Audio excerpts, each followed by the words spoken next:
O mercado de alta está aqui, isso não é novidade para ninguém. Finalmente nós chegamos no tão sonhado momento.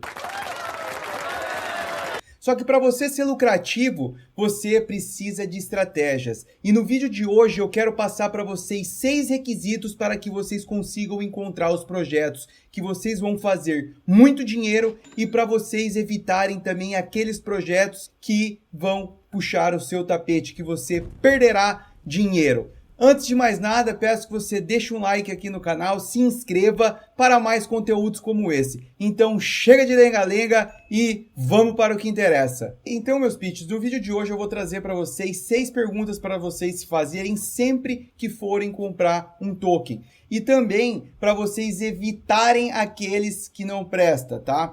Então a primeira dica do dia é: nunca compre no FOMO, nunca compre no hype sem fazer uma pesquisa. E por que eu tô falando isso para vocês? Porque você vai entrar no Twitter, vai estar cheio de cara que escreve lá falando que o token A é bom, que o token B é bom, que o token C é bom, que tudo é bom, tudo é bom, tudo é bom, tudo é bom. Só que você não sabe quais são as intenções desse cara. Você não sabe o que está por trás do que esse cara tá falando. A grande maioria das vezes, não a grande maioria das vezes, mas muito dessas pessoas, se você não souber fazer um filtro das pessoas que você acompanha, esses caras que escrevem threads do Twitter falando de projetos, esses caras recebem 2% de todos os tokens do projeto para poder falar que aquilo é bom. E ele vai falando, as pessoas vão tendo FOMO, e a hora que as pessoas começam a entrar, o que esse cara começa a fazer? Ele começa a vender. E aí você se torna o quê? Um exit liquidity. O que é isso? Uma saída de liquidez, porque a hora que você compra, ele está vendendo para poder sair. Empurrou o preço para cima, entrou, ele te falando que é bom, ele começa a vender para poder sair. Então, muito cuidado. Não compre no FOMO, não compre no hype, sem fazer uma pesquisa antes. Vamos para a segunda pergunta a se fazer. Tenha sua própria opinião antes de comprar, tá? Então, sempre antes que você for comprar, tenha a sua própria opinião. E o que eu quero dizer com isso? Por quê? Porque comprar baseado na tese de terceiro vai te levar à ruína. Você não sabe quais são as intenções daquela pessoa que está te falando sobre o token, você não conhece o apetite ao risco dessa pessoa, você não sabe quanto ela pode perder e você não sabe se ela foi paga para te falar que aquilo é bom. Como eu disse para vocês aqui, nunca compre no hype, nunca compre no FOMO sem fazer uma pesquisa, tá? Vamos para a terceira dica e a terceira pergunta a se fazer ao comprar um token, tá? O que eu preciso fazer antes de comprar? Então, o que eu preciso fazer? Primeiro de tudo, ter um método, tá? Sem método, meus pitch, nós nunca seremos lucrativos nesse mercado. Então, o que eu quero dizer com isso? Até quantos % eu aceito o token cair de preço de onde eu comprei? Então, eu comprei a $1. Eu vou aceitar até quanto? Eu vou aceitar ele, tiver em 20 centavos eu vou estar segurando, ou a hora que ele cair de 80 centavos eu vou estancar por ali e vou para uma próxima? Quando eu vou realizar lucros? Se o token subir 50%, o que eu vou fazer? Se subir 100%, o que eu vou fazer? É um trade ou é um investimento de longo prazo? Então, essas são as perguntas para vocês se fazerem, tá? Segunda, ler o white paper do projeto. Para vocês entenderem, vocês precisam saber o que esse projeto faz, você precisa saber no que você está investindo. Não só ir lá, apertar, comprar e ponto final, você não sabe para que aquilo significa, tá? Terceira dica, 3.3, testar o produto. Testou? Gostou? Tem potencial? É fácil de usar? Um usuário médio comum consegue entender bem? Tem uma experiência do usuário amigável? Traz alguma eficiência para o mercado? Então vai lá, testa, usa, vê se é fácil de entender, vê se é bom, vê se tem muita fricção, se não tem uma experiência boa de usuário. Todos esses são pontos interessantes para você poder analisar. Se for um negócio muito difícil de entender, como é que alguém vai usar ou como é que alguém vai comprar isso daí, por exemplo, tá bom? E 3.4 e último, se aprofunde na research, se aprofunde na pesquisa. Pesquisa o time, pesquisa o produto, o roadmap, os planos para o futuro. Verifica se o time tem capacidade de realizar o que eles estão propondo. Olha a parte financeira, as métricas, o tokenomics. Se o token faz sentido, se realmente o projeto precisa ter token, se não precisa ter token. monitora e principalmente, nesse momento, monitorar o engajamento da comunidade. Se o engajamento está crescendo, se o número de seguidores está crescendo, se os posts que eles fazem têm bastante interação, se as pessoas conversam ou se é só eles falando sozinho, tá bom? Quarto ponto, quarta pergunta. Escreva a sua tese do porquê você está comprando, tá? Isso é uma coisa que eu sempre gosto de dizer, quem me acompanha sabe. Se você não consegue escrever em 3, 4 linhas o porquê está comprando determinado projeto, você não está investindo, você está apostando, tá bom? Escrever o porquê você está comprando vai te dar mais clareza mental em relação à motivação, em relação ao porquê você está comprando aquilo. Vai te ajudar a entender se você analisou todos os pontos e vai te ajudar a evitar viés em relação à compra, tá bom? Quinta e penúltima pergunta. Qual eficiência esse projeto traz? O que ele traz?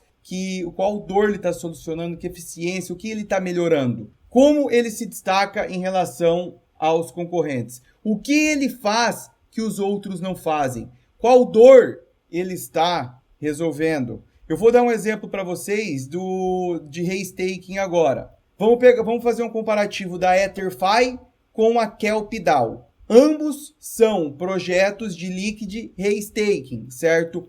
Porém, com a EtherFi eu posso depositar a hora que eu quiser e eu estarei farmando o airdrop da IngLayer. Por quê? Porque a EtherFi é um restaking ativo. A KelpDAO, não.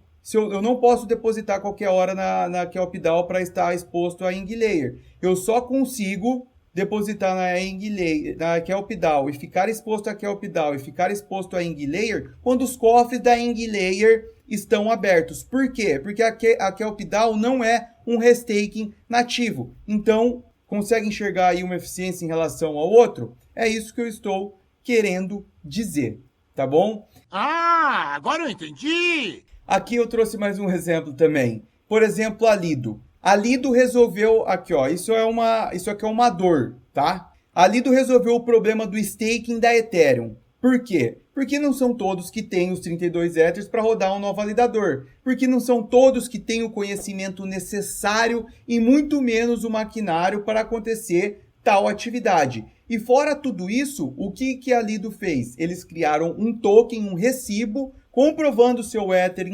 que seu Ether estava em staking, só que ele te deixou líquido. Porque lá atrás, para você fazer o staking direto, você precisava de todos esses requisitos e ainda você ficava com os 32 Ether lá, teria que esperar até quando tivesse a próxima atualização para você conseguir sacar. Isso levou 2 anos. Então existiu uma dor. A Lido chegou, solucionou essa dor, te deu um recibo, te deixou líquido, você conseguia pegar esse token e continuar usando no DeFi, para protocolo de empréstimo, para DEX e enfim, tá? Então eles solucionaram uma dor forte. Temos uma dor solucionada aqui, uma eficiência, certo?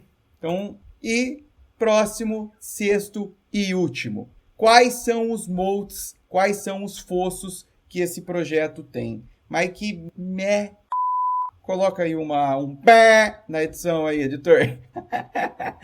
Que é essa, meus pitch? Calma, vamos lá que eu vou explicar para vocês. Fosso é esse riozinho aqui, tá? Ó. Esse riozinho aqui é o fosso que protege o castelo, tá bom? Vamos imaginar que você tem um castelo e quer proteger do inimigo. Para isso, você cava um fosso largo e profundo ao redor dele. Esse fosso é cheio de água e faz com que seja muito difícil para outras pessoas chegarem perto do seu castelo sem a sua permissão. No mundo dos negócios, um fosso competitivo ou moat é como esse fosso ao redor do castelo, igual esse riozinho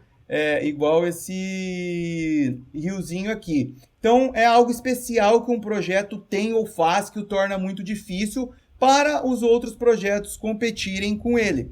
Pode ser, por exemplo, uma marca muito conhecida, que daí é um monte de branding, uma tecnologia única que só ela tem, ou algo que faz os clientes sempre quererem comprar dela e não dos outros. Assim, esse fosso ajuda o projeto a se proteger dos concorrentes, como o fosso de verdade protege o castelo, tá? Então aqui eu vou pegar mais 2 exemplos da Lido para poder explicar para vocês, para poder ilustrar. Na Lido, por exemplo, eu enxergo 2 modos.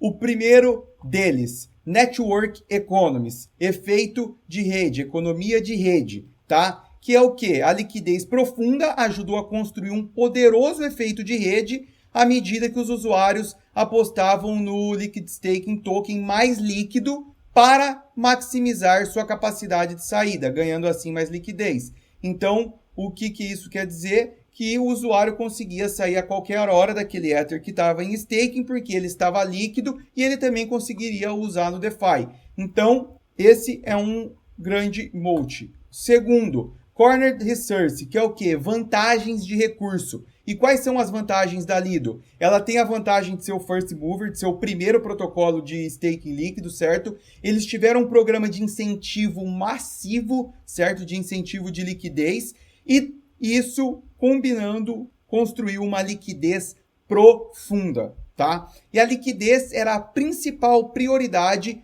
antes do demerge, antes da atualização. Uma vez que os mercados secundários de liquid staking era a única forma de sair de uma posição. Então essas são as 6 perguntas, os 6 pontos que eu gostaria de trazer para vocês fazerem uma research rápida, certo? Procurar por isso na hora de investir, na hora de procurar bons projetos que valorizem exponencialmente e para você também poder evitar os ruins que estão por vir. Afinal, nós estamos num momento de mercado do qual muita coisa ruim, muita coisa boa também aparecerá. E você tendo isso em mente, te fará ficar mais efetivo e te ajudará a ganhar mais dinheiro. Se você gostou desse conteúdo, peço que você deixe um like, se inscreva no canal para mais conteúdos como esse. Por hoje é só. Tamo junto, muito obrigado meus pits e fiquem com Deus.